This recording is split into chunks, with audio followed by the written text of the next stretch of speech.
Right, welcome back. I haven't done a vlog for a few weeks. So between Laura's breaking down, trailers breaking down, trailers with no lights, everything so far I think is going okay. So I thought I'd tell you how today went. I started at 7 o'clock last night. It's now 5:30, just after. Man, this thing is so bouncy. I'm covered in coffee. Anyway, so I thought that today was going to be a nice cushy one. So I got there a bit early. I normally try and get there about 15 minutes earlier than I need to be. Only I just like to get kind of a cup of coffee, sort myself out and what have you. I like to be punctual if I can. So anyway, got there nice and early. They turned around and said, "Oh, the stuff ain't ready yet." All right, fair cop. Go and kick your heels for a quarter of an hour until my time was ready. So jumps in the lorry, does all the checks, everything works, lights are good. Oh, I thought this is brilliant. Thought today's the day, nothing can go wrong. How fucking wrong was I? So first one, I nearly hit a bloody deer. Stood in the middle of the fucking carriageway. And you know when you're just praying, please don't move. Or if you're gonna move the other way and don't run into the front of this, because that'll really ruin my day. So anyway, right, that avoided. So then next thing, firing along the M25 happily, see some hazard lights, start slowing down. What is it? Crash. So some laddie, I don't know what he'd done, but the driver's side wheel was ripped clean off and he was sat in lane 2.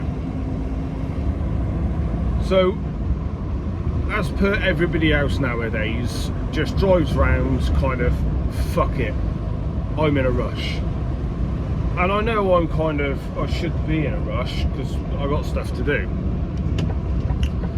but I just haven't got it in me just to like fucking leave him. So I sat in between lane 1 and lane 2, put the hazard lights on because I thought, well, I'm in a lorry, so surely people should see the hazard lights on. So my idea was that it wasn't going to cause any more accidents. So I got out, seen if he was all right, shaking like a leaf, crying, going, "Oh my God, what have I done?" Well, you've totaled your fucking car, mate, was kind of what I nearly said. Nearly. I didn't think you needed that kind of amusement at that particular time. So anyway, I sat there and waited till the police turned up. So when the police turned up, then that was it. Then off I went. So I trots off, all good. Goes to my first drop,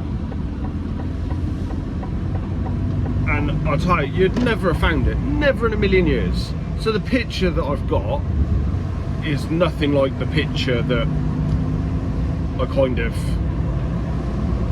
the picture that you actually see. So I had to ring the guy at the company up, or the bloke who was in charge, and speak to him and find out how the hell you find the place. So yeah, I managed to find that, which was good. Got that one out of the way. But because then, what are we beeping at now? Because I had to do, obviously stopped off on the M25 to see if this bloke was alright. That then put me behind time. Now they told me that my next 2 drops, the times weren't particularly important. but the first one was. So that's it. The first one's done the drop. Done. Happy days.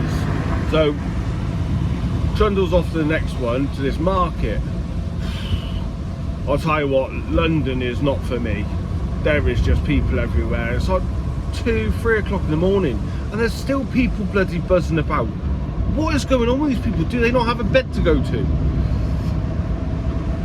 So I'm a proper country bumpkin. So when I see more than like 3 people about, it just seems like it's a bit mad. This chaffy here riding along with no fucking lights on, and they wonder why they get knocked off. Where was I? Yeah, anyway, yeah, so goes to this marketplace, and I've never seen a market like it. It was fucking huge. So I had to go into this box, so I had to sit around and wait there for a bit until, well, I thought it was only two lorries in the box at a time. So I went and asked the bloke, I sat there for a couple of minutes, went and asked the bloke any chance I could kind of like squeeze next to somebody. So yeah, he was quite happy with that one. So I managed to squeeze in next to him and then get everything kind of, what did I have? One pallet. So yeah, unloaded 1 pallet. And then I ran out of driving time. For me, I had half an hour left on my driving, but I was running out of hours in the day. Now, I've had 2 bollockings now for this, and I couldn't work out what I've been doing wrong, and now I've found out what I've been doing wrong. See, I've been running over my 6 hours without taking a break. So I've been like 6.5 hours.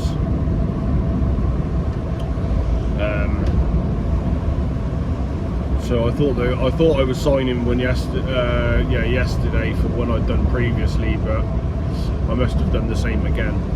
So anyway, this time I thought, right, I'm on it. And then coming around the M25, well, coming out of London, can you find anywhere to stop? Can you buggery? So comes out of London onto the M25, try and find somewhere. Services fucking miles away. So then I had to pull off the road, off the motorway, drive down a little like country lane to try and find somewhere. I couldn't find anywhere. The thing's about to start flashing saying you've got a couple of minutes left. So in the end I just pulled over and kind of parked on the verge. And this country lane wasn't such a country lane, it was like a bloody motorway all the time. So normally I try and get my head down for half an hour, but not today. It was the cars running past and the fridge lorry was on it, the fridge trailer was on as well, and that thing was running like every 5 minutes. So there was no chance. So I thought, well, I'll just sit and watch telly instead.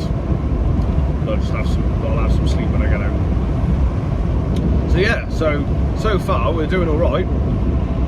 So I got a phone call actually in a break.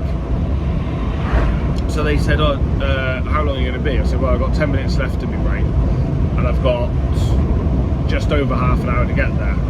Okay, we'll let them know. So again, I didn't think that there was any kind of rushed time. The sheet said 2 o'clock, and I was going to get there for 2:30. So I didn't think it was. A lot of the drops I do, they're there all night.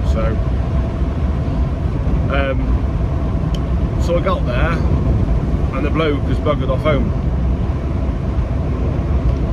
So they gave me the instructions on what I got to do, and it was a tiny little place. So I had to back under a canopy onto their loading bay.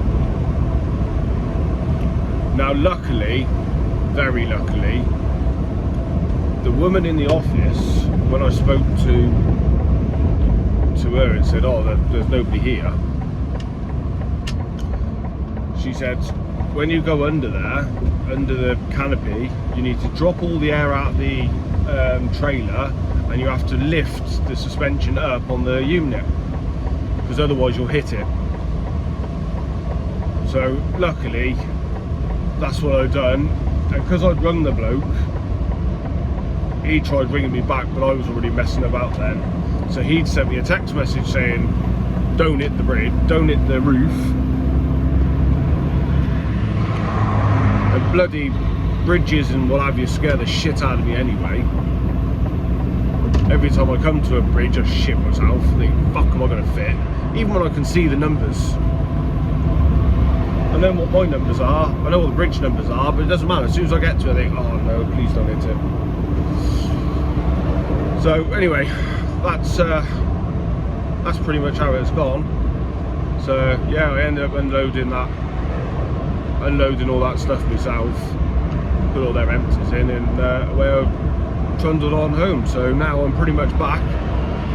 So there's not been too much grief today. Probably this has been an easier one than I've had, or less hassle for a few weeks now. But I've got this Sunday off, but I'm back in working for them on Boxing Day, which I said I'd work Boxing Day because I don't do anything anyway. So I might as well give me something to do. And then I found out it wasn't Boxing Day, and it's not even Boxing Day night. It's the following day, but in the morning, 2 o'clock in the morning. Who gets up at 2 o'clock in the morning? Oh, this mug. Anyway, hopefully that one will be a bit more easy going, but if it's not, I'm sure I'll let you know. So right, we'll see you next one. Ta-da!